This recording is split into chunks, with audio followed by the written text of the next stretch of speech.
नमस्कार. SRG sports ऑफिशियलवर तुमच्या सगळ्यांचं सहर्ष स्वागत आहे. SRG स्पोर्ट्स ऑफिशियल म्हटलं की तुम्हाला लगेच कळतं की स्पोर्ट्स बद्दल आपण बोलणार आहोत अर्थातच. पण आजचा जो आपला विषय आहे तो खास आहे, वेगळा आहे आणि ज्याला आपण म्हणतो a unique topic that we will discuss on. आज आपल्या सगळ्यांनाच माहिती आहे की महिला क्रिकेट एका वेगळ्याच स्तरावर आहे आणि टीम इंडिया तर ODI विमेन्स वर्ल्ड कपचे चॅम्पियन्स आहेत.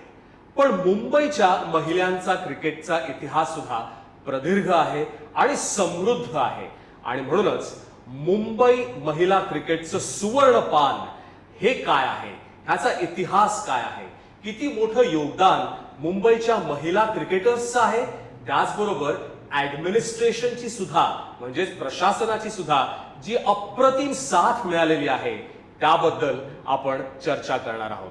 आणि आज बॅटिंग ऑर्डर आपल्याकडे तगडी आहे. तुम्ही जसं पाहू शकता, थोडक्यात मी इंट्रोडक्शन देण्याचा प्रयत्न करतो या तिघांचाही, जे आपल्याबरोबर आज ह्या खास डिस्कशन मध्ये आपल्याबरोबर आलेले आहेत. प्रथम माझ्या डावीकडे जे आहेत त्या माजी खेळाडू तर आहेतच, आज क्लब ते चालवतात, त्याचबरोबर वेगवेगळ्या टुर्नामेंट्स ऑर्गनाईज करण्यामध्ये त्यांचा एक महत्वाचा हात आहे. आपण स्वागत करूया अरुंधती घोष मॅडम यांचं. नमस्कार मॅडम आणि तुमचं सहर्ष स्वागत. त्याचबरोबर आज ऍडमिनिस्ट्रेशन म्हटलं किंवा प्रशासन म्हटलं तर खऱ्या अर्थाने मुंबई क्रिकेट असोसिएशनच्या ऍडमिनिस्ट्रेशनचे कॅप्टन, तरुण व्यक्तिमत्व आणि एक विजनरी पर्सनॅलिटी. ते स्वतः क्रिकेट खेळलेले आहेत आणि ते चॅलेंजेस आज पुढच्या पिढीला येऊ नये आणि एक हायवे कसा मिळावा असा त्यांचा नेहमीच प्रयत्न राहिलेला आहे. मुंबई क्रिकेट असोसिएशनचे अध्यक्ष श्री अजिंक्य नाईक. अजिंक्य नमस्कार आणि तुमचं सहर्ष स्वागत. त्याचबरोबर आणखीन एक जे फलंदाज आपल्या बरोबर आहेत, अर्थात माजी खेळाडू तर त्या होत्याच, पण त्याचबरोबर आता एक दौरा आहे मुंबई क्रिकेट असोसिएशनच्या महिलांचा. युकेची टूर आहे, त्यामध्ये त्या मॅनेजर आहेत. पण त्याच्या व्यतिरिक्त एक महत्वाची ओळख अशी की विमेन्स क्रिकेट टीमची जेव्हा सिलेक्शन पॅनल होतं त्या सिलेक्शन पॅनलच्या त्या चेअरपर्सन होत्या. त्याचबरोबर वेस्ट झोनमध्ये BCCIची जी वेस्ट झोनची सिलेक्शन कमिटी होती त्यात मुंबईचं ज्यांनी प्रतिनिधित्व 5 वर्ष केलं अशा वृंदा भगत मॅडम. मॅडम नमस्कार आणि तुमचं देखील सहर्ष स्वागत. अजिंक्य नाईक तर आपल्याबरोबर आहेच. वृंदा मॅडम आणि अरुंधती मॅडम यांची आणखीन एक ओळख करून द्यायची अशी की BCCIने एक वन टर्म बेनिफिट म्हणून 25 लाख हे एक मान हा या दोघींना दिला होता तो 2017 साली आणि त्या आज आपल्याबरोबर ही चर्चा करणार आहेत, BCCIची चर्चा करणार आहेत, मुंबई क्रिकेट असोसिएशनची चर्चा करणार आहेत आणि अनेक ज्या जुन्या आठवणी आहेत त्यांना देखील एक रिकॅप आपल्याला मिळेल.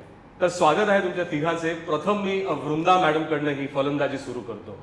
वृंदा मॅडम आणि अरुंधती मॅडम, पोद्दार कॉलेजचे ते सुवर्ण दिवस होते. आजही तुम्ही जेव्हा भेटता, हा कार्यक्रम सुरू व्हायच्या आधी थोडी तुमची देखील चर्चा होत होती त्या जुन्या काळामध्ये. पण तुम्ही एक खेळाडू होतात. आज तुम्ही पाहताय की विमेन्स क्रिकेट एका वेगळ्याच लेवलला आलंय. पॉप्युलॅरिटी असेल, पैसा असेल, प्रसिद्धी असेल, तर तुम्ही ह्या बदलत्या काळाकडे कसं पाहताय मॅडम? आता बदलत्या काळाकडे बघायचं झालं तर आम्हाला आनंदच होतो, कारण जी डेव्हलपमेंट वुमन्स क्रिकेटची आतापर्यंत झाली ते बघून खूप चांगलं वाटतंय, बरं वाटतंय. आता T20 वर्ल्ड कप जो जिंकलो आपण तेव्हा अक्षरशः आमच्या अंगावर काटे येत होते, कारण 82चा वर्ल्ड कप आम्ही खेळलेलो होतो. त्यामुळे तो एक अनुभव असा वेगळाच होता, पण खूप बरं वाटतंय. आता जी मुंबई महिलांची एक टूर येणार आहे, युकेला टूर आहे, पहिल्यांदाच एका देशामध्ये मुंबई क्रिकेटचे हे महिला टूर करणार आहेत, त्यात तुम्ही मॅनेजर म्हणून आहात. एक माजी खेळाडू म्हणून तुम्हाला किती फायदा होईल त्या एक्सपिरियन्सचा ह्या मुलींबरोबर शेअर करायला? प्रथम मी मुंबई क्रिकेट असोसिएशनचं अभिनंदन करते की ऑल ओव्हर इंडियामध्ये Mumbai cricket association first time मुलींना घेऊन युकेला जाते. त्याचा त्यांना नक्की फायदा होणार आहे. त्याच्याबरोबर खेळाडू मी म्हणून असल्यामुळे मुलींचे प्रॉब्लेम्स, मुलींचे चॅलेंजेस, मुलींचे इमोशन्स या सगळ्या गोष्टीची कल्पना असल्यामुळे त्यांना ऑन द फील्ड आणि ऑफ द फील्ड मला मदत करता येणार आहे. नक्कीच हे डिस्कशन मी आणखीन पुढे नेणार आहे. अजिंक्य नाईक यांच्याकडे पण येणार आहोत. पण अरुंधती मॅडम, तुमच्याबद्दल आणखीन एक ओळख खास म्हणजे की रमाकांत आचरेकर हे तुमचे प्रशिक्षक, द्रोणाचार्य पुरस्कार विजेते आणि तुम्ही एकमेव महिला त्यांच्या शिष्या किंवा विद्यार्थिनी ज्यांनी टीम इंडियाला प्रतिनिधित्व केलं. शिवाजी पार्कची ती लाल माती, आंतरराष्ट्रीय क्रिकेट. आज तुम्ही जेव्हा मुलींबरोबर किंवा पुढच्या पिढीबरोबर चर्चा करता, त्या कोचिंगचा, त्या दिवसांचा किती मोठा फायदा होतो मॅडम? आम्हाला जे सरांनी ज्या पद्धतीने शिकवलं आहे ना लाल मातीत खेळायला आणि ग्राउंडमध्ये जसं एक बाजूबाजूला टीम असून खेळून त्याच्यातनं डेव्हलप करणं, त्याच्यातून टेम्परामेंट जी डेव्हलप करायची, हे जे महत्त्वाची जी गोष्ट आहे अंडरलाईन केली त्यांनी की आझाद मैदानमध्ये, क्रॉस मैदानमध्ये, शिवाजी पार्क किंवा माटुंगा जिल्हा एवढ्यासाठी खेळायचं की ते ग्राउंड भरून मॅचेस चालू असतात. तो कुठल्या मॅचचा बॉल तुमच्याकडे येत आहे ह्याच्याचं हे जाणण्यासाठी तुम्हाला 100% तिथे अलर्ट राहणं गरजेचं असतं. तर not only your batting bowling fielding पण ॲट द सेम टाइम तुमचे जे रिफ्लेक्सेस आहे, तुमचे जे फ्लेक्झिबिलिटीज आहे, अलर्टनेस आहे, कॉन्सन्ट्रेशन आहे आणि मेन म्हणजे भीती की बॉल उडेल, बॉल लागेल, काय होईल, जोरात बॉल आला तर काय होईल, ही सगळी जी भीती आहे ती सरांनी आमच्या घालवली. आणि त्यांचा एकमेव उद्देश असायचा प्रॅक्टिस नंतर नुसतं बसायचं नाही. तुला वेळ दुपारला प्रॅक्टिसला वेळ आहे ना, चल माझ्याबरोबर आझाद मैदानला चल. तिथे चंद्रकांत पंडित, लालचंद राजपूत, बलविंदर सिंग संधू हे सगळेजण प्रॅक्टिस करायचे, मॅचेस खेळायचे. त्यांच्यामध्ये घेऊन जाऊन सोडून देणार की बाबा हिला खेळव, 13 to बॅट असेल तरी हरकत नाही, तिला बॉलिंग आणि फिल्डिंग दे. कारण मी बॉलर होती बेसिकली, नंतर ऑलराऊंडर झाली. तर त्याच्यामुळे मला त्याचं फिल्डिंग मला फिल्डिंग भयंकर आवडायची. सगळ्या मॅचेसला फिल्डिंग करायला सर द्यायचे. आजकालच्या मुलींना मुंबई असोसिएशननी BKC देऊन आणि सगळे ग्रीन टॉप ग्राउंड देऊन ना त्या लोकांना आझाद मैदान, क्रॉस मैदान खेळायला ती जी म्हणजे उत्साह जो असतो की खेळूया, मॅच आहे ना कुठेही खेळूया, ते पटकन येत नाही त्यांच्यामध्ये. पण मला वाटतं की ह्या ग्राउंडवरनंच प्लेअर तयार होतो. भीती जी आहे, टेम्परामेंट जी आहे, ते सगळं रेडी होण्यासाठी दिस ग्राउंड आर अप्रोप्रिएट असायलाच पाहिजे. नाही, पण आता तुम्ही जे म्हणत होता ती चर्चा आपण अजिंक्य नाईक यांच्यावर करूया, ज्यांनी एक आधुनिकता आणली आहे. खूप छान इन्फ्रास्ट्रक्चर मुलींना मिळतं आहे. आणि एक काळ होता अजिंक्य 2019 ते 2000 आता आपण 26 आहोत, त्यामध्ये तुम्ही वेगवेगळ्या भूमिकांमध्ये पेन्शन स्कीम असेल, विमेन्स प्रेसिडेंट कप असेल, अनेक उपक्रम तुम्ही राबवले. त्याच्यामध्ये काय होता विचार आणि कसं तुम्ही तो डिसिजन घेऊ शकलात as a team, as a committee of Mumbai cricket association? पहिलं तर SRG स्पोर्ट्सचं मी धन्यवाद देईन, कारण 2 लेजंड्स बरोबर माझा इंटरव्ह्यू घेत आहेत. कारण मी काय तेवढा क्रिकेट यांच्या एवढं चांगलं खेळलो नाही, पण मुंबई क्रिकेट असोसिएशन म्हणून आम्ही नेहमीच महिला क्रिकेट जे आम्ही डिसिजन घेतले की कसं पुरुषांचं जे क्रिकेट आहे ते समान डिसिजन असलं पाहिजे. म्हणजे क्लब क्रिकेट असेल किंवा रेम्युनरेशन असेल किंवा आता UKची ही टूर आम्ही जी आता ह्यावेळी नवीन आम्ही सुरू जी केली आहे ती, म्हणजे कुठेही मुंबई क्रिकेट असोसिएशन म्हणून आम्ही कमी पडणार नाही डिसिजन घेण्यामध्ये.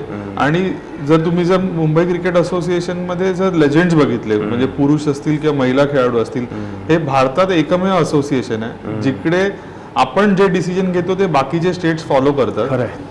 त्याच्यामुळे आमच्यासाठी तर खूप अभिमानाची गोष्ट आहे की एवढे सगळे महान खेळाडू हे मुंबई क्रिकेट असोसिएशनशी निगडीत आहेत. तुम्ही आता असं म्हणालात की आपण म्हणजे मुंबई क्रिकेट जे निर्णय घेतात, आज तुम्ही अध्यक्ष आहात, तर ह्यामध्ये तुम्ही कसा ह्या निर्णयाकडे येता, किंवा एखादं प्रपोजल येतं किंवा एखादा तुम्ही विषय आणता आणि मग नंतर तो पूर्ण भारतात एक आदर्श बनतो, तर हे विजन, हा विचार कसा एक टीमवर्क आहे पूर्ण? बघा, आम्ही 329 आमचे मैदान क्लब्स असतील, खेळाडू असतील जे भारताला खेळले आहेत, फर्स्ट क्लास प्लेयर्स आहेत, महिला पुरुष दोन्ही, आणि जे आमचे बाकीचे जे स्टेक होल्डर्स आहेत, म्हणजे माळी झाला, वॉचमॅन झाला, छोट्यातला छोटा जो माणूस आहे, ह्या प्रत्येकाचा जेव्हा आपण विचार करतो आणि मग टीम म्हणून आपण जेव्हा एका रूम मध्ये बसतो, एका कॅबिन मध्ये बसतो किंवा कुठल्या मैदानावर बसतो, तेव्हा सतत एकच विचार असतो की मुंबई क्रिकेट असोसिएशन मधले हा लोकांचा आपण काय चांगलं करता येईल. आणि जर तुम्ही प्रोग्रेसिव्ह विचारांनी प्रत्येक डिसिजन जर घेतलं तर नक्कीच त्याचं बेनिफिट या प्रत्येक जे आमचे पिलर्स आहेत मुंबई क्रिकेट असोसिएशनना, हे ऑटोमॅटिक त्यांना बेनिफिट होतं याचं. नाही, खूप छान तुम्ही सांगितलं की हे पिलर्स आहेत, हे आधारस्तंभ आहेत, त्याच्यावर मुंबई क्रिकेटमध्ये पुरुष क्रिकेट असेल किंवा महिला क्रिकेट असेल, हे त्याच्यावर पुढे जात आहेत. पुन्हा येणार आहे मी अजिंक्य तुमच्याकडे आणखीन चर्चा करायला. वृंदा मॅडम, तुम्ही जसं मगाशी सांगत होतात, इतका जो समृद्ध इतिहास आहे त्यामध्ये अनेक जणांचं खूप मोठं योगदान आहे. रमाकांत आचरेकर सर असतील, VS पाटील सर असतील, गोपाळ कोळी सर असतील, हडकर सर असतील, तुमचं देखील माटुंगा जिमखानाच्या त्या ऑनर्स बोर्डवर नाव आहे, ती उपस्थिती आहे. आज तुम्ही जे क्रिकेट पाहिलेलं आहे, आज अजिंक्य नाईक एक ॲडमिनिस्ट्रेटर म्हणून, एक प्रेसिडेंट म्हणून इतका छान सपोर्ट देत आहे, तर तुम्ही ह्या मुलींबरोबर हा एक्सपिरियन्स कसा शेअर करता की तेव्हाचं क्रिकेट कसं होतं आणि आज इतक्या चांगल्या मैदानांवर, इतक्या चांगल्या फॅसिलिटीज मुंबई क्रिकेट असोसिएशन तुम्हाला प्रोव्हाइड करतं? आम्ही त्या काळात कसे खेळलो ती वेगळी गोष्ट आहे, पण आता ज्या फॅसिलिटीज त्यांना मिळत आहेत, शेवटी काय क्रिकेट एकच आहे. स्ट्रॅटेजीज वगैरे ते आम्ही त्यांना सांगू शकतो, त्यांच्या बरोबर संवाद साधून त्यांना समजावू शकतो. अशा तऱ्हेने आम्ही त्यांना तयार करायचा प्रयत्न करतो. म्हणजे पूर्वीच्या काळी वेगळी गोष्ट होती, आताच्या काळी वेगळी गोष्ट आहे. पूर्वीच्या काळी सर आम्हाला प्रत्येक आठवड्याला एक मॅच खेळायची. म्हणजे हटकर सर होते, मी माटवा जिमखान्याला मेंबर होती तेव्हा हटकर सर होते. ते पूर्वी मिल मध्ये असायची, त्यामुळे गुरुवारी त्यांना सुट्टी असायची. ते किंजॉरचं नेट घ्यायची, त्यामुळे दर गुरुवारी आमची किंजॉरच्या मुलांबरोबर मॅच असायची. ते त्या सांगायचं एक आणखीन एक हे की आता जे BKC ला जे आमचे फोटो लावले, ती किंजॉरची मुलं आमच्या बरोबर जी खेळलेली आहे, ती जेव्हा बघतात तेव्हा मला फोन करून सांगतात, बाबा तुम्ही त्या काळात खेळत होता. म्हणजे हे सुद्धा असोसिएशनच म्हणजे मोठेपणा आहे की आमचे पण फोटो तिकडे लागले गेले. तसंच आतमध्ये नेमप्लेट्स लावलेले आहेत, ड्रेसिंग रूम मध्ये नेमप्लेट, अशा बरेच गोष्टी असोसिएशनने आमच्यासाठी केलेल्या आहेत या काळात. आता तुम्ही जे सांगितलं की BKC असेल किंवा वानखेडे स्टेडियम असेल, तिकडे ते एक रोल ऑफ ऑनर्स लावलेला आहे, कॅप्टन्स जे आहेत ते देखील अजिंक्य नाईक यांचा पुढाकार होता, मुंबई क्रिकेट असोसिएशनचा तो पुढाकार. आज तुम्हाला असं वाटतं का की ज्या मुली शिकायला येतात किंवा खेळायला येतात, थोडा त्यांचा माइंडसेट बदललेला आहे? तुमच्या वेळेस कसं होतं की एवढं टेलिव्हिजन नव्हतं, सोशल मीडिया नव्हतं, एवढी प्रसिद्धी नव्हती आणि ऑनेस्टली इतका पैसाही नव्हता. आज अनेक फ्रँचायझीज आहेत, मग बोर्डकडे पैसे आहेत. मुंबई क्रिकेट असोसिएशन, अजिंक्य नाईक यांच्यावर आपण पुढे ती चर्चा करणार आहोत की किती नवीन नवीन उपक्रम त्यांनी राबवले. तर हे एक्सपोजर जे मिळतंय, हे ऍडव्हान्टेज आहे का डिसएडव्हान्टेज आहे? ऍडव्हान्टेज म्हणेन, कारण आम्ही पॅशननी खेळत होतो. आम्ही पॅशनने खेळत होतो, आम्हाला घरून सुद्धा पैसे मिळत नव्हते. मी तुम्हाला सांगते, आम्ही कॅम्पला जायचो, ते 10 रुपये कुठेतरी आम्हाला कॅम्पसाठी मिळायचे. एक्झॅक्टली. पण आम्ही ते पॅशननी खेळत होतो. आमच्या डोक्यात तसं नव्हतं की काही काळानंतर हे एवढं मोठं होईल. आम्ही खेळत होतो. फक्त घरून एकच हे असायचं की तुम्ही ग्रॅज्युएट व्हायला पाहिजे, त्याच्याशिवाय तुम्हाला क्रिकेट खेळता येणार नाही. पण मला असं वाटत नाही, हे ऍडव्हान्टेजच आहे. येस, त्याच्याबरोबर तुम्ही बदलायलाच पाहिजे. एक्झॅक्टली, मला वाटतं. नक्कीच. नाही, हा जो तुम्ही मुद्दा मांडलात, तुम्ही अजिंक्य नाईक यांना विचारेन एक अध्यक्ष म्हणून. अजिंक्य, तुम्ही देखील इंटर स्कूल क्रिकेट खेळलेला आहात, चॅम्पियन तुम्ही झालेले आहात. आज मी मॅडमने जसं सांगितलं की पॅशन, आज वुमेन्स क्रिकेट हे एक प्रोफेशन देखील झाले. त्यामध्ये तुम्ही आज प्रेसिडेंट म्हणून मुंबई क्रिकेट असोसिएशनचा खूप मोठा ह्याच्यात रोल आहे. तर तुम्ही कसा विचार करता की ह्यांना कशा ह्या फॅसिलिटीज द्यायच्या, ह्यामध्ये किती जणांचा हातभार लागतो की एक चांगलं ग्राउंड मिळवून देणं, चांगलं इन्फ्रास्ट्रक्चर, चांगली स्पॉन्सरशिप, हे कसं तुम्ही प्लॅन करता? जे आपण जर पुरुषांचं जे क्रिकेट बघतो, त्यांच्या आपण सुखसुविधा बघत आलो. एक्झॅक्टली.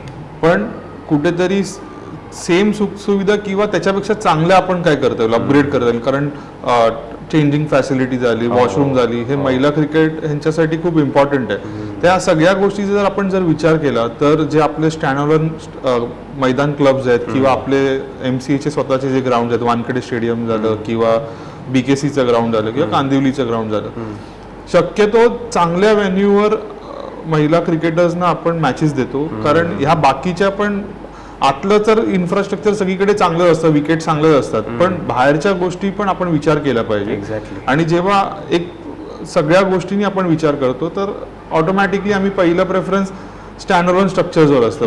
हे 3 आपली MCAची मैदान झाली किंवा जे आपले मेजर क्लब झाले. आणि बघा जास्तीत जास्त मुलींना जर क्रिकेटमध्ये यायचं असेल किंवा त्यांच्या पालकांना सिक्युअर्ड फील करायचं असेल तर या बेसिक नेसेसिटी तरी चांगली असली पाहिजे.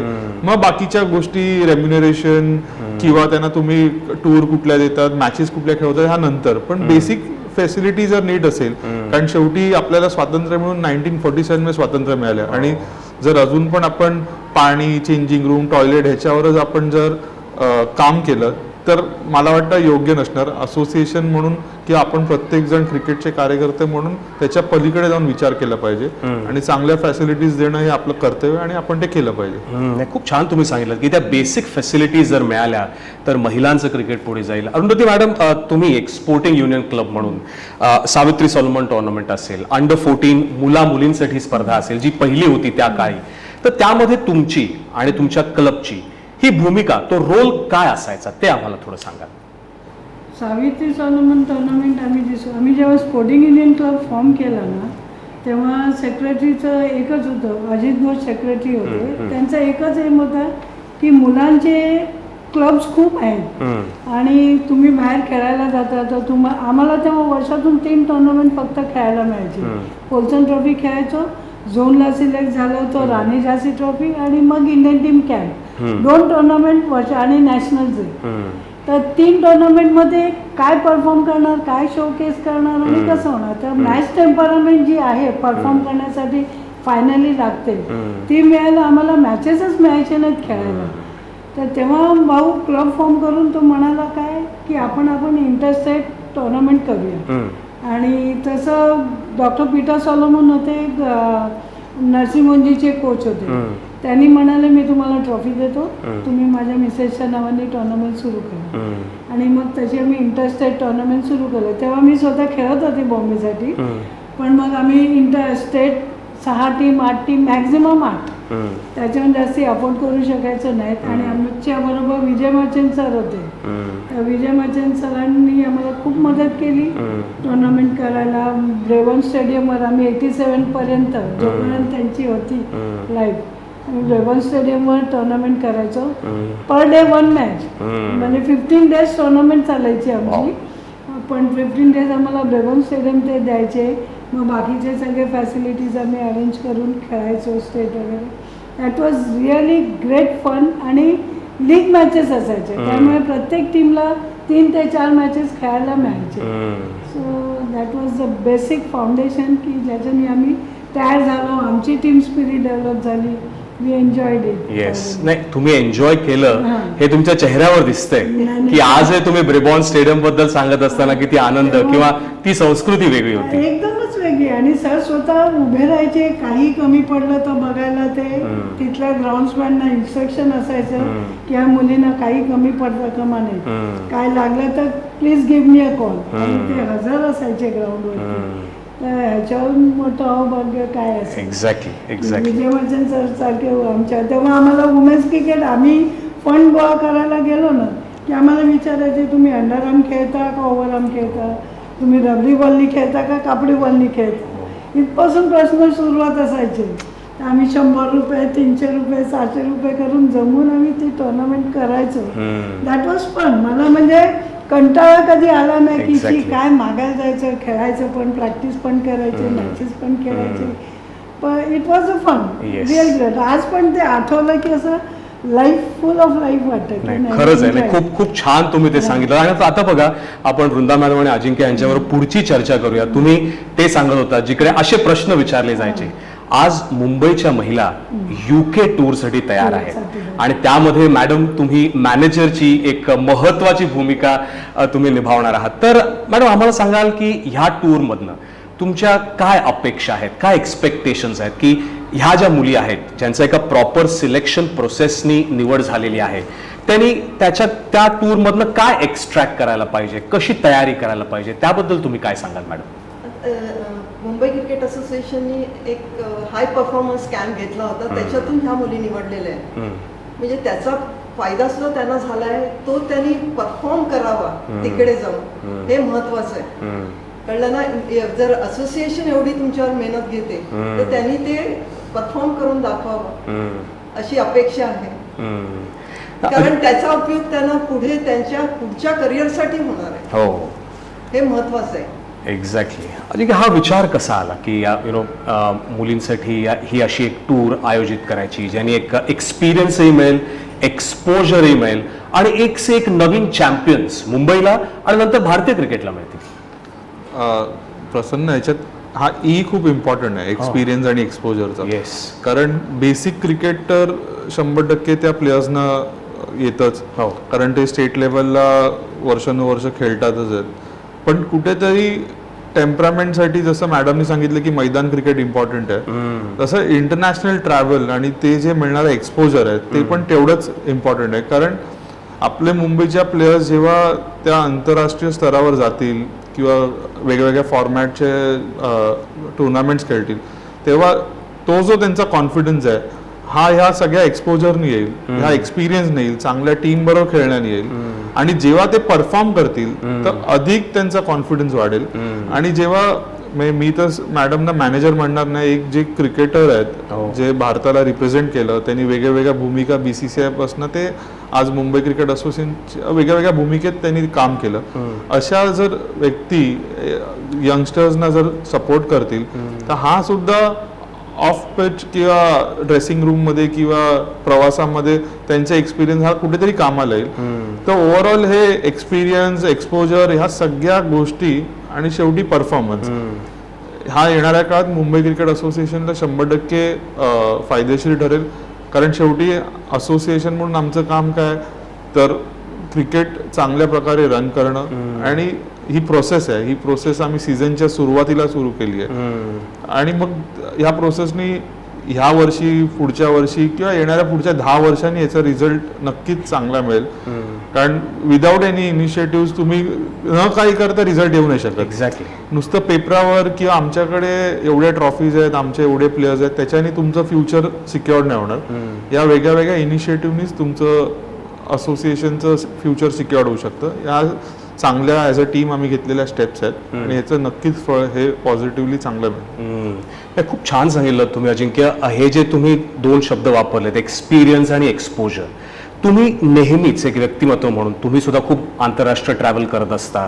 त्याचेच तुम्ही तिकडनं काही छान पॉईंट, जसं आपलं म्युझियम आहे ते सुद्धा त्याचंच एक उदाहरण आहे. तुम्ही बाहेर जाऊन ते म्युझियम्स पाहिलेले आहेत.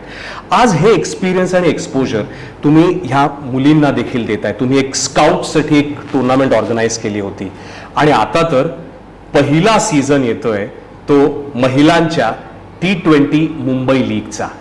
तर त्या मागचा तो विचार काय होता, कशी होती ती संकल्पना? खूप मोठा विचार आहे, त्याबद्दल आम्हाला थोडं सांगा.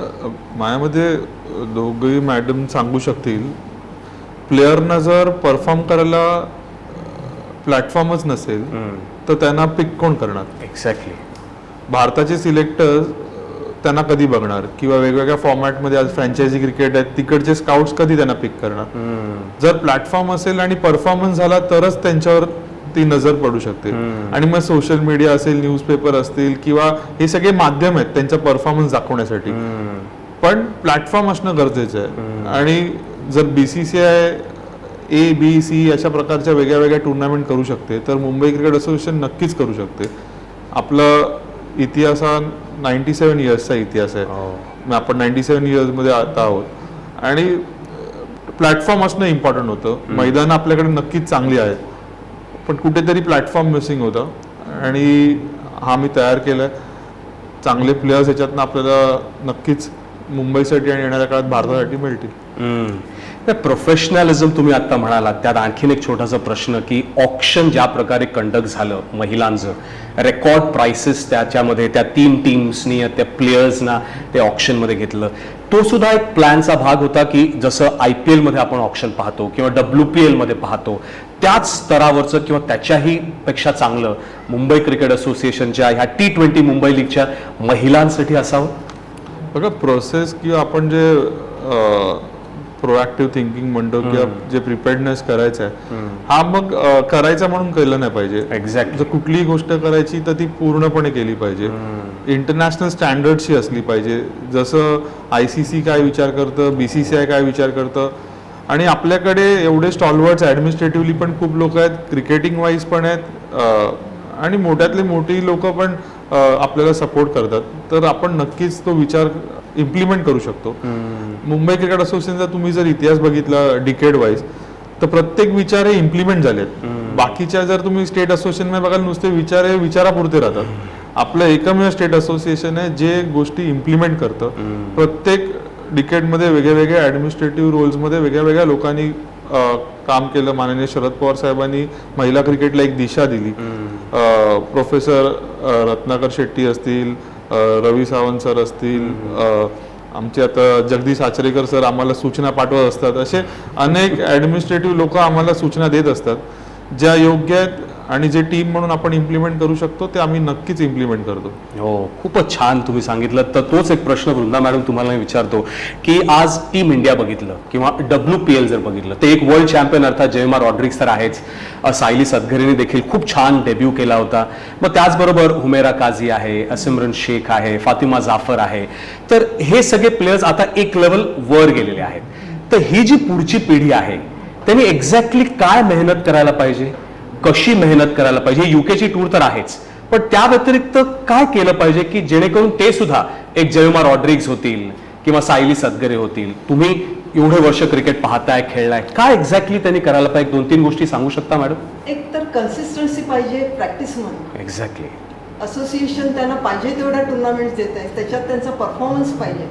कन्सिस्टन्सी आणि परफॉर्मन्स असल्यानंतर आता जसं प्रेसिडेंट 11 ही टुर्नामेंट आहे किंवा हो. T20 टुर्नामेंट आहे, हो. त्याच्यासाठी फ्रँचायझीचे स्काउट असतातच. म्हणजे इव्हन मुंबईत सुद्धा आहे, हो. कळलं ना, ते फीडबॅक घेतात. त्यामुळे त्यांचा तो परफॉर्मन्स व्हायला पाहिजे. ते मेन मुख्य गोष्ट ती आहे. त्यांचा परफॉर्मन्स झाला तर ते वरच्या लेवलला पोहोचू शकतात. तर परफॉर्मन्स हा मोठा पॉइंट आहे की कन्सिस्टंटली परफॉर्मन्स करणं हे महत्वाचं आहे. आता तुम्ही असं म्हणालात की कन्सिस्टंटली तो परफॉर्म करायला पाहिजे. आता पुन्हा एकदा त्या UK टूरकडे येऊया. आणि जसं अजिंक्यने खूप छान सांगितलं की नुसतंच एक मॅनेजर नाही, तुम्ही एक माजी खेळाडू म्हणून तो अनुभव देखील शेअर करणार.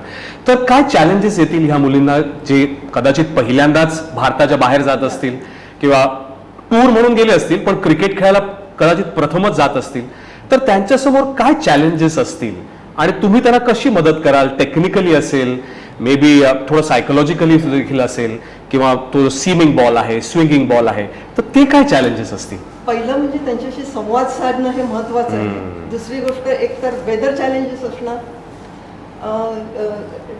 टूरचं काय म्हणतात त्याला, लॉजिस्टिक्स, ट्रॅव्हल असणार, तर ते असणार. प्लस फिटनेस त्यांचा असणार, आणि प्लस मुलींचं मेंटल फ्रेशनेस ठेवणं हे महत्वाची गोष्ट आहे टूरवर. पण त्यासाठी काय वेगळं काही तुम्हाला करायला लागेल तयारी? म्हणजे एक पेप टॉक असेल किंवा काय? ते संवाद साधायला लागेल मला त्यांच्याशी, आणि मग त्यामुळे त्या मुली तयार होतात ना. मुख्य गोष्ट कशी, आपण जेव्हा त्यांच्याशी बोलत राहतो, त्यांना काय काय गोष्टी सांगत राहतो, आमचे एक्सपिरियन्स आम्ही त्यांना सांगणार किंवा त्यांना काय फेस करतात, त्यांचे प्रॉब्लेम्स आम्ही सॉल्व्ह करणार, तेव्हा ते त्यांच्या ह्याच्यात पुढे जातात ना, असं असतं. नाही, एक्झॅक्टली. तर मगाशी जसं वृंदा मॅडम सांगत होत्या, अजिंक्य तुम्ही म्हणालात की पॅशन आहे, प्रोफेशन आहे, परफॉर्मन्स आहे. तर मुंबई क्रिकेट असोसिएशनने अनेक नवीन पावलं उचललेली आहेत. जसं सेंट्रल कॉन्ट्रॅक्ट सिस्टम आहे, ते पुरुषांसाठी आहेच, पण मुलींसाठी देखील हा विचार झालेला आहे सेंट्रल कॉन्ट्रॅक्ट सिस्टमचा वगैरे? जे काही आम्ही क्रिकेटिंग डिसिजन घेतो हे महिला आणि पुरुष यांच्यासाठी ते इम्प्लिमेंट होतात. तर येणाऱ्या काळात जेव्हा नवीन सिलेक्शन कमिटी डिसाईड होईल तेव्हा ती नावं पण देतील, आणि ही कॉन्ट्रॅक्ट सिस्टीम ऑलरेडी इम्प्लिमेंटेड आहे आता या नवीन सीझनसाठी. तर ते पुरुष आणि महिला क्रिकेटसाठी मला वाटतं फ्युचरमध्ये बेनिफिशियल आहे, कारण सगळं सोंग करता येतं. शेवटी पैशाचं सोंग करता येत नाही. कुठेतरी प्लेयर्सना त्यांच्या फॅमिलीला सिक्युअर्ड फील झालं पाहिजे, कारण आपल्या जर मुंबई क्रिकेट असोसिएशनच्या ज्युरिडिक्शनमध्ये जर क्रिकेट खेळणारा जो क्राऊड आहे हा middle class, lower middle class ह्या प्रकारचा आहे. कुठेतरी त्यांच्या पालकांना यंग वयात एक विचार असतो की माझा मुलगा किंवा मुलगी अभ्यास केला पाहिजे का, पण क्रिकेट नुसतं खेळलं तर त्यांचं लाईफ सिक्युअर होईल का, म्हणून अभ्यासाबरोबर क्रिकेट खेळणं आणि क्रिकेट बरोबर अभ्यास हे दोन्ही इम्पॉर्टंट आहे. पण ॲज अ फॅमिली ते कसे सिक्युअर राहतील त्याच्यासाठी मला वाटतं कॉन्ट्रॅक्ट सिस्टीम हा एक पर्याय आहे. आणि नोकरी असणं, जुन्या काळात रेल्वेजमध्ये नोकऱ्या असायच्या, वेगळ्या वेगळ्या MNCs मध्ये नोकऱ्या, आता येणाऱ्या काळात हे सगळे प्रोसेसमध्ये चांगल्या नोकऱ्या पण त्यांना उपलब्ध होतील. वुमेन क्रिकेट ग्रो होत आहे आणि एक एक स्टेप आम्ही घेऊ, 1 स्टेप ॲट अ टाइम. आणि आजपर्यंत तरी सगळ्या स्टेप्सला चांगला प्रतिसाद मिळालाय. कुठेतरी चांगले प्लेयर्स घडताना दिसत आहेत. म्हणजे अंडर 15 मध्ये मी चांगली प्लेअर एक आयरा जाधव बघितली, ती 19ला पण खेळत होती, सिनियरला पण खेळत होती. असे अनेक प्लेयर्स 19 मध्ये पण आहेत, सिनियर्स मध्ये पण आहेत. ते जास्त क्रिकेटिंग वाईज दोन्ही लेजेंड माझ्या बरोबर ते सांगतील. पण ही प्रोसेस आहे, 1 step at a time, and every step will give good result असं मला वाटतं. Exactly, every step. One final question Ajinkya to you, की आता महिलांची T20 मुंबई लीग 2 तारखेपासून सुरू होते, 1 तारखेपासून अर्थात T20 मुंबई लीग सुरू होते. तुम्ही एक अध्यक्ष म्हणून आणि पूर्ण मुंबई क्रिकेट असोसिएशन किती उत्सुक आहात ह्या पहिल्या सीझनसाठी महिलांच्या? 100% आम्ही उत्सुक आहे. कारण कुठेतरी पुरुषांसाठी आहे, मुलांसाठी आहे, एक लास्ट 3 सीझन्स आम्ही बघितले. पण मला वाटतं की महिलांसाठी ती नव्हती, त्याचं मला कुठेतरी मनात खतखत होती. कारण जसं क्लब क्रिकेट नव्हतं महिलांसाठी, भारतात एकमेव असोसिएशन आहे ज्यांनी क्लब क्रिकेट सुरुवात केली. ऑलमोस्ट 50-55 क्लब्स पार्टिसिपेट करतात आज मुंबईत. तसंच लीग मिसिंग होती, ती आज आम्ही नावारूपाला आणली आहे, ती लवकरच आता इम्प्लिमेंट होईल. कारण ही ॲज अ टीम म्हणून आमचे जे आजी माजी खेळाडू आहेत हे सगळ्यांचं इन्व्हॉल्वमेंट आहे. प्रत्येक ॲडमिनिस्ट्रेटर्स आमचे त्यांचं इन्व्हॉल्वमेंट आहे. आणि ह्याचं फळ येणाऱ्या काळात नक्कीच मुंबईला आणि भारताला नक्कीच चांगलं मिळेल. नक्कीच ते मिळतंय आणि ते मिळत राहणार आहे. शेवटचा एक प्रश्न की मॅडम, ही जी संस्कृती आहे, जसं अजिंक्य नाईक यांनी सांगितलं, अरुंधती मॅडमनी सांगितलं, ही जी संस्कृती आहे मुंबई क्रिकेटची, आणि आपला आजचा विषय महिला मुंबई क्रिकेटचा आहे, तर ही संस्कृती टिकवण्यासाठी, आणखीन समृद्ध करण्यासाठी काय काय करायला पाहिजे? संस्कृती टिकवण्यासाठी आता ते टुर्नामेंट्स घेतातच आहे. चांगले कोचेस पाहिजेत. आता फिजिओ सुद्धा आपण महिलांसाठी सुद्धा केलेले आहेत. फिजिओ आहेत, ट्रेनर्स आहेत. तर चांगले कोचेस जर झाले, चांगले स्पेशलाइज कॅम्प्स झाले, स्पिनर्सचा म्हणा किंवा असे कॅम्प्स झाले. आता मला वाटतं विकेट किपर आणि बॉलर्सचा झाला, मला वाटतं तसे कॅम्प्स झाले मुलींसाठी. म्हणजे अंडर 19 पासून किंवा अंडर 17 पासून तसे झाले तर मुलींना डेव्हलप व्हायला बराच वेळ मिळतो. तर ते झालं तर बरं होईल असं वाटतं. नक्कीच, आणि म्हणून तो इतिहास आणखीन समृद्ध होईल आणि ती संस्कृती टिकेल. एक शेवटचा राऊंड आपण ह्या तिघांनाही विचारूया. 3 मस्त फलंदाज आपल्याकडे आहेत. अरुंधती मॅडम, एक तुमच्याकडनं एक मेसेज पुढच्या पिढीला, की त्यांनी खेळाकडे, क्रिकेटकडे किंवा आयुष्य इन जनरल कसं अप्रोच करायला पाहिजे, काय असेल तुमचा एक फायनल मेसेज? सर्वात मेन म्हणजे जेव्हा आपल्याला पॅरेंट बॉडी, आमच्या वेळेला पॅरेंट बॉडी म्हणून हे प्रकरणच नव्हते. आमचे पॅरेंट्सच होतं सगळं, होल. तर आता since association is doing so much for them, तर त्यांना ना क्रिकेटचं कुठल्याही गोष्टीचा त्यांना विचार करायचा नाही. तर त्या प्लेयर्सनी all they have to do is be sincere to their practice, their performance, their result. ते कन्सिस्टन्सी नसेल तर हे जे काय एवढी मेहनत ते लोक घेत आहेत, that will all come to zero. तर ते होऊ नये म्हणून मुलींनी ज्यांना खेळायचं आहे त्यांनी या असोसिएशन जी त्यांना कॉपरेट करते, सपोर्ट करते, एवढे फॅसिलिटीज देऊन त्याचा विचार करावा. आणि त्यांना काही अजून हवं असेल तर त्यांनी ते पुटअप करून घ्यावं. पण प्रॅक्टिसमध्ये कुठेही लबाडी नाही, कुठेही चोरी नाही, किंवा काही आपलं खेळायचं नसेल तर आता पट्ट्या बांधून हल्ली त्या फिजिओथेरपीनी नवीन काय काय शिकवलं. कंटाळा आला, टेप बांधलो, खेळलो नाही, हात दुखतोय, पाय दुखतोय, नाही काहीही झालं तरी हाताला लागू दे, पायाला लागू दे. When I am inside boundary line, my job is to play and perform. ह्या 2 गोष्टी जर ते देऊ शकले तर बाकीसाठी असोसिएशन आहे. असोसिएशन तर आहेच. वृंदा मॅडम, तुम्ही एक मेसेज काय सांगाल या पुढच्या पिढीला, की कसं त्यांनी क्रिकेट आणि लाईफ कडे पाहायला पाहिजे? मी एका वाक्यात सांगेन, स्वतःवर विश्वास ठेवा, कन्सिस्टन्सी ठेवा, वुमन्स क्रिकेटमध्ये आता चांगलं फ्युचर आहे त्यांना खेळायचं असेल तर. आणि एकदा क्रिकेट खेळायला लागल्यावर ऑटोमॅटिकली लाईफ सुद्धा ऍडजस्ट होतं. क्रिकेटच लाईफ कसं हँडल करायचं तेच शिकवतं.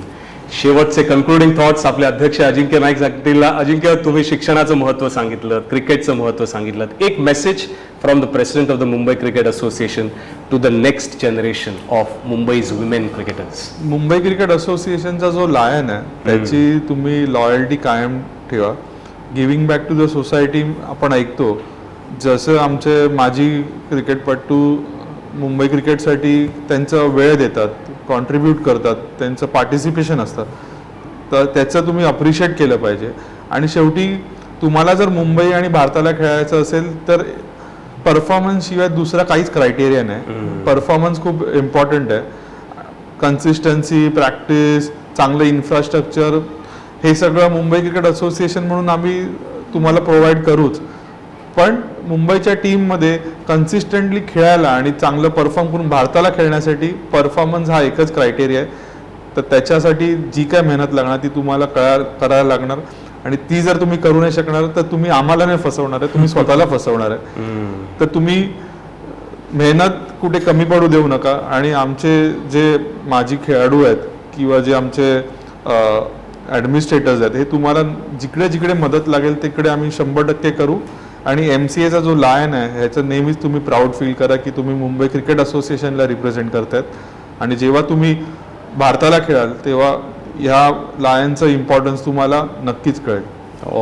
Thank you so much. किती छान विचार मांडले या मुंबई क्रिकेट असोसिएशनचे अध्यक्ष श्री अजिंक्य नाईक यांनी. आणि त्याचबरोबर वृंदा भगत मॅडम आणि अरुंधती घोष मॅडम यांनी देखील किती छान आपल्याला सांगितलं. ही जी आपण पूर्ण चर्चा केली ह्याचं जर एक तुम्हाला सारांश सांगायचा असेल किंवा समरी सांगायची असेल तर ह्यामध्ये एक्सपिरियन्स महत्वाचा आहे, अनुभव महत्वाचा आहे. जसं अजिंक्य नाईक आणि वृंदा मॅडमनी सांगितलं की परफॉर्मन्स तर आहेच पण पॅशन देखील पाहिजे. अभ्यासाकडे दुर्लक्ष करू नका. आणि जसं कन्क्लुडिंग थॉट्स अजिंक्य नाईक यांनी सांगितलं की तो जो सिंह आहे मुंबई क्रिकेट असोसिएशनचा, तो जर तुम्ही प्राईडने खेळलात तर स्काय इज द लिमिट. आणि अर्थातच अनेक नवीन उपक्रम मुंबई क्रिकेट असोसिएशन राबवत आहेत. आजी माझी खेळाडू त्याच्यात येत आहेत. आणि जेव्हा क्रिकेट चांगलं असतं आणि प्रशासनाची इतकी सुरेख साथ मिळते तर क्रिकेट मोठं होतच, खेळाडू देखील महत्वाचे असतात. त्यांना देखील हे अप्रतिम व्यासपीठ मुंबई क्रिकेट असोसिएशन उपलब्ध करून देते. Thank you so much Ajinkya Naik, thank you so much Vrinda Bhagat madam, thank you so much Arundhati Ghosh. ही चर्चा आपण आणखीन पण नेऊ शकतो पुढे, पण इथेच थांबूया. पण तुम्ही नक्की फॉलो, शेअर आणि सबस्क्राईब करा SRG स्पोर्ट्स ऑफिशियलला. अनेक नवीन आणि वेगळे विषय आम्ही तुमच्या समोर मांडण्याचा पूर्ण प्रयत्न करू. नमस्कार आणि धन्यवाद.